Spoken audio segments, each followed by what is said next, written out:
So when I was in school, I actually, when I had to study, I had to like stop whatever I was doing at the moment, like with my devices, mobile phone, iPad or whatever, and just change my mindset to like, okay, I'm going to study. So take the book, get out and just concentrating on the book. But with like having everything in the iPad actually helps me because it's like more fluent. It's a really fluent way to study, because you can be just like doing your stuff and just be like, okay, well, what was the grammar that we did last day? So you can just watch the video first, stop it, watch the video for a second, and then just go back to whatever you were doing. So it's like really fluent. Yeah, that's the word, fluent.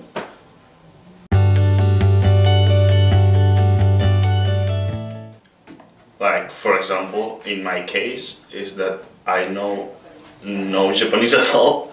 So everything that I'm learning it from the lessons that I'm getting at KAI. So if I have to go to class and just learn everything and then just use it in the same class, it may be just like a little bit too much. Having studied before class what they are going to teach me in that class really helps me.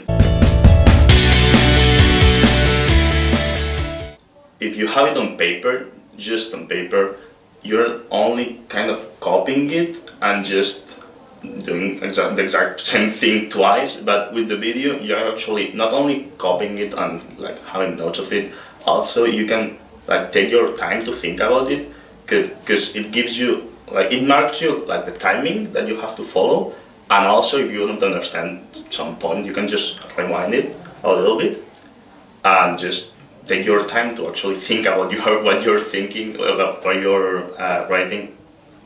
When I'm learning with the video and I spot something that I think it's important for me to learn, I actually pause the video and take my time to write it and to comprehend it, so I can use it for home.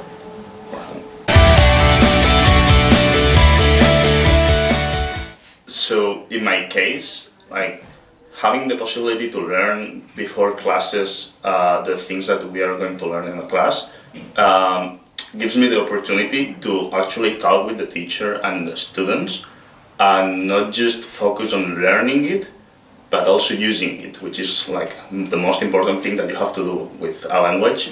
So yeah, so when learning a language, it's really important that, for example, if you use the conventional method, you actually are just memorizing things and then you have the test. So you're not really you're not really learning a language, you're just memorizing random grammar and you're not mastering it.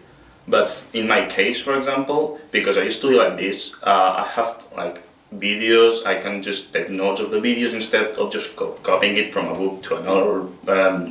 I can also like use flashcards that help me really, for example, for the kanjis to memorize them.